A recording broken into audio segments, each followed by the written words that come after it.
You've noticed it in his eyes. That silent battle waged behind every smile, every word left unsaid. His internal war has become your obsession, hasn't it? You spend sleepless nights trying to decipher his cryptic behaviors, analyzing his contradictions, desperately seeking to understand why he sabotages his own happiness.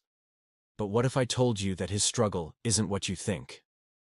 What if the real reason he fights himself is something darker, more primal, something Jung himself warned about decades ago? Stay with me until the end, because I'm about to reveal the unseen psychological forces that explain everything you've been witnessing. This isn't just about him anymore. It's about you, and why you can't look away from his self-destruction. Have you ever watched someone wage war against themselves and felt both fascinated and horrified? You're not alone. There's something hypnotic about witnessing a person's internal battle spill into reality, especially when that person matters to you. Their self-sabotage becomes your puzzle to solve, doesn't it? But I need to ask you something. When was the last time you stopped to consider that your obsessive need to understand him might be revealing something far more troubling about yourself? Let's be honest. When we witness someone caught in their own psychological maze, we often disguise our fascination as concern. I just want to help him, you tell yourself. But beneath that noble intention lies something else, something murkier. A shadow aspect of yourself that Jung would immediately recognize. This shadow feeds on the drama of his internal conflict because it allows you to avoid confronting your own. The signs were always there. His inconsistent behavior. The way he builds something beautiful only to systematically dismantle it. The promises made with genuine conviction, then broken with bewildering indifference. You've cataloged every contradiction, haven't you? Collected evidence of his internal war like specimens in a psychological museum.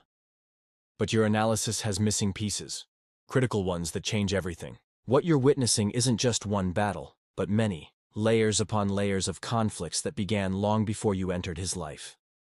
Each contradiction in his behavior represents different aspects of his psyche fighting for dominance. Jung called this process individuation, the integration of the conscious and unconscious mind. But when this process is disrupted or damaged, it doesn't produce growth. It produces precisely the fractured being you're trying so desperately to understand. Think about it. When he's warm and present one moment, then cold and distant the next, it's not simple moodiness you're seeing. It's different aspects of his personality taking control at different times, each with its own agenda, each convinced it knows what's best for his survival. The logical, rational self that plans for the future. The wounded child who fears abandonment. The protector who keeps others at arm's length. The rebel who destroys what matters most before it can be taken away. But here's where it gets complicated, and where your understanding has been incomplete. His internal conflict isn't just hurting him, it's serving him. Every contradictory behavior that frustrates you is simultaneously protecting him from something he fears more deeply than you can imagine. His chaos is, paradoxically, his safety. Consider the patterns you've observed, the moments when he seems about to achieve happiness or success, only to deliberately derail himself. In these moments, he's not just being self-destructive. He's responding to an ancient warning system within him that equates vulnerability with danger. His subconscious has learned that certain emotional states, intimacy, achievement, peace, preceded pain in his past. And so it does what any good protector would do. It sabotages these states before history can repeat itself. This is what Jung termed the complex, a collection of thoughts, feelings, and memories around a particular theme that carries enough emotional charge to influence behavior. When triggered, these complexes literally take control of the personality, often without conscious awareness. His behavior isn't confusion. It's possession by these complexes, each fighting for dominance, each believing it's ensuring his survival. What you've interpreted as him fighting himself is actually different parts of him fighting for himself, each according to the rules it learned during formative experiences you know nothing about. The cruel irony is that these protective mechanisms, once necessary for his psychological survival, have become the very things preventing him from truly living. But now let's turn the mirror, because this isn't really about him, is it? It's about you. Your fascination with his internal battle serves a purpose in your own psyche that deserves examination. Jung would recognize this immediately as projection, the unconscious mechanism by which we attribute to others qualities or conflicts that actually belong to ourselves. When you obsessively try to understand his contradictions, you're engaging with the symbolic representation of your own inner divisions. His external battle makes visible what remains invisible within you. His chaos gives form to yours. His inability to integrate his many selves reflects your own struggle with aspects of yourself you've yet to acknowledge or accept. This is the uncomfortable truth you've been avoiding. Your need to solve him is really a displaced need to solve yourself. By focusing on his fragmentation, you can temporarily escape confronting your own. His battle becomes the stage upon which you project your own internal drama, allowing you to engage with it at a safe distance, through him, rather than within yourself. Jung would call this the unconscious attraction to the mirror, the psychological magnetism that pulls us toward people who embody our own repressed conflicts. What keeps you fixated on understanding him isn't just compassion, it's recognition at a level deeper than consciousness. You recognize in his struggle elements of your own unresolved inner war. But there's something even more profound at play here. Your relationship with him has become what Jung termed the container for projection. The dynamics between you form the perfect vessel for parts of yourself you're not ready to face directly. His chaos allows your psyche to externalize your own shadow material, the aspects of yourself you've rejected, denied, or simply never acknowledged. This projection serves a purpose, but it comes at a tremendous cost. While you pour your energy into deciphering him, your own individuation process stalls. Your own integration remains incomplete. The parts of yourself that need attention continue to operate in the shadows of your unconscious, influencing your choices, your patterns, and yes, your attraction to broken people who mirror your own brokenness. I can feel your resistance to this idea. It's natural. The ego defends itself against recognition of the shadow with remarkable tenacity. It's far more comfortable to believe you are simply trying to help someone you care about than to admit you might be using their dysfunction as a distraction from your own work. But this resistance itself is evidence that we're approaching something true, something necessary for your growth. Think about the emotional charge you feel when his behavior triggers you. That charge doesn't come merely from frustration or disappointment. It comes from recognition.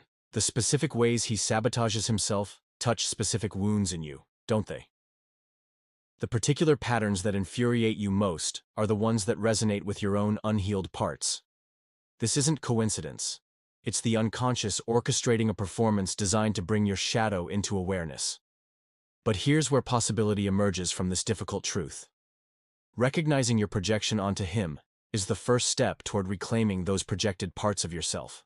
When you understand that your obsession with his internal battle is really about your own, you can begin the authentic work of integration that Jung identified as the core purpose of the second half of life. This doesn't mean abandoning compassion for his struggle. Quite the opposite. True compassion becomes possible only when you stop using his wounds to avoid your own. Only when you cease projecting can you actually see him clearly. Not as a mirror for your unresolved conflicts, but as a separate individual with his own journey of integration to undertake. The most profound gift you could give both him and yourself is to withdraw these projections and commit to your own inner work. As Jung wrote, everything that irritates us about others can lead us to an understanding of ourselves. Your frustration with his internal battle is the perfect map to guide you toward the parts of yourself that need integration. And here's what's truly fascinating. As you do this work, as you gradually withdraw your projections and attend to your own shadow material, you'll notice something extraordinary happening in the relationship dynamic. Without the weight of your projections, he may actually find more space to address his own integration. Your silent demand that he resolve his inner conflict to ease your discomfort actually adds pressure that intensifies his fragmentation. Jung observed this phenomenon consistently in his clinical work. The individual who does their own shadow work not only transforms themselves, but creates ripples that affect everyone in their relational system. By integrating your own fragmentations, you establish a container that might support his integration as well. Not because you're fixing him. That was never possible. But because you're no longer using him as the canvas for your own unresolved material. This brings us to a crucial paradox. The more you cease trying to understand him and focus instead on understanding yourself, the more clearly you'll actually see him. The obsessive analysis that you believed would bring clarity has actually been a veil obscuring the truth of both him and yourself. Real insight comes not from analysis but from integration, not from solving him, but from solving the mystery of your own attraction to his chaos. I can sense your discomfort growing. The idea that your concern for him might be serving your own unconscious needs challenges your self-image as the helper, the healer, the one who sees clearly. But this discomfort is the threshold of transformation. Jung himself said that there is no birth of consciousness without pain. What you're feeling now is the necessary discomfort that precedes a new level of awareness. Consider how your relationship with him repeats patterns from your past. The emotional labor of trying to understand someone who cannot understand themselves. The familiar frustration of watching potential squandered through self-sabotage. The comfortable role of being the psychologically healthy one in relation to someone else's dysfunction. These patterns didn't begin with him, did they? They echo through your history, appearing in different relationships, but following the same essential script. This repetition is what Jung called the compulsion to repeat, the unconscious drive to recreate familiar psychological dynamics until we finally recognize and integrate the lesson they contain. Your fixation on his internal battle isn't random. It's the latest manifestation of a pattern your psyche is desperately trying to bring into consciousness. But here's where hope enters this difficult recognition. Becoming aware of these projections and patterns is more than half the battle. The unconscious loses much of its compulsive power once its contents are brought into conscious awareness. By recognizing how you've been using his fragmentation to avoid your own integration work, you've already begun the process of reclaiming these projected aspects of yourself. This recognition opens a door to a different kind of relationship, not just with him, but with all the people in your life.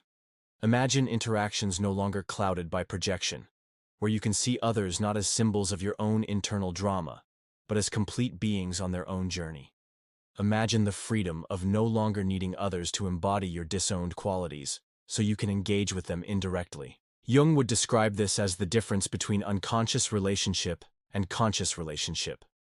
The former is driven by projection, compulsion, and unconscious need, the latter by awareness, choice, and authentic connection.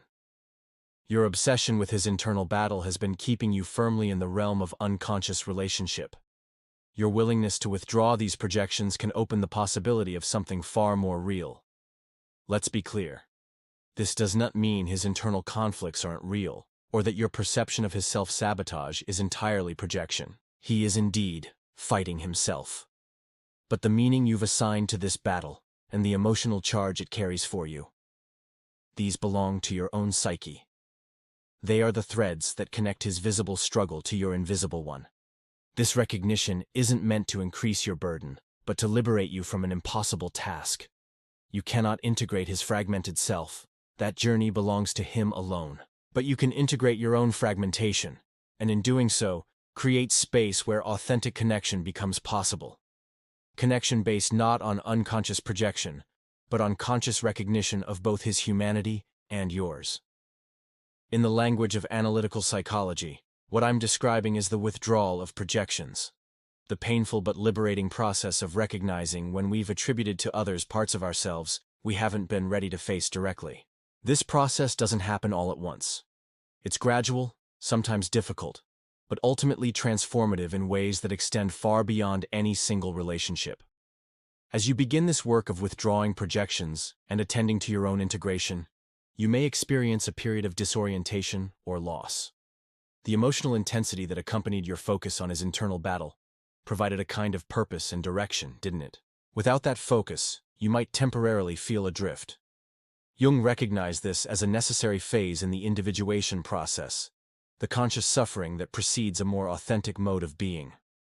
But beyond this discomfort lies a profound possibility, the capacity to see both yourself and him with unprecedented clarity, to relate not from unconscious compulsion, but from conscious choice, to love not from projection, but from recognition of the other's true nature. This is the gift that awaits those willing to undertake the difficult work of shadow integration. And what about him, the man caught in battle with himself, whom you've tried so desperately to understand? Without the burden of your projections, you'll finally be able to see his struggle for what it is, his own necessary journey toward wholeness, which may look very different from what you've imagined it should be. You might discover that what appeared to you as dysfunction was actually his psyche, his misguided but determined attempt to heal itself. Jung believed that the psyche is always moving toward wholeness, even when its methods appear destructive. The internal battle you've witnessed in him isn't meaningless chaos. It's his soul's attempt to resolve fundamental conflicts that must be addressed for integration to occur. Your projections haven't been helping this process. They've been interfering with it by imposing your unconscious material onto his already complicated journey. This brings us to perhaps the most important realization in this entire exploration. By withdrawing your projections and committing to your own integration work, you're not abandoning him. You're actually creating the conditions where real connection becomes possible for the first time. You're offering both yourself and him the dignity of separate journeys occurring side by side rather than entangled in unconscious projection. In the collective psyche of our contemporary world, Jung would observe that we've lost the understanding of this essential psychological truth. We've romanticized the idea of merging with another, of solving their mysteries, of healing their wounds. Popular culture reinforces the notion that love means understanding someone completely, fixing their brokenness, resolving their contradictions. This mythology keeps us trapped in unconscious relationships, driven by projection rather than authentic connection. What Jung would advocate instead is a profound respect for the mystery of the other, an acknowledgement that each person's journey toward integration follows its own necessary path that cannot and should not be controlled or directed by another's expectations. True love, in this Jungian sense, isn't about solving someone else's internal battle. It's about creating space where both individuals can pursue their own integration without the distorting influence of the other's projections. As our exploration comes to a close, I invite you to consider what might change if you shifted your focus from understanding his internal battle to addressing your own unintegrated aspects. What if, instead of analyzing his contradictions, you turned that same careful attention to the parts of yourself you've disowned or neglected? What if you recognized your obsession with his psychological maze as a distraction from navigating your own? The path Jung outlined, the path of individuation, isn't easy. It requires facing aspects of ourselves we've spent a lifetime avoiding. It demands the courage to withdraw projections even when they've provided comfortable explanations for our emotional reactions. It asks us to bear the temporary disorientation that comes when we stop using others as the canvas for our own unresolved material. But on the other side of this difficult work lies the possibility of authentic connection with ourselves and with others that projection makes impossible. There lies the capacity to see him not as a symbol in your internal drama, but as a fellow human engaged in his own necessary struggle toward wholeness. There lies the freedom to choose relationship rather than compulsively recreate unconscious patterns. His battle with himself continues. Your attempt to understand it has been, in part, an avoidance of your own integration work. But in recognizing this truth, you take the first step toward a new kind of awareness, one that honors both his journey and yours as separate but equally sacred paths toward wholeness. This recognition isn't the end of care or connection.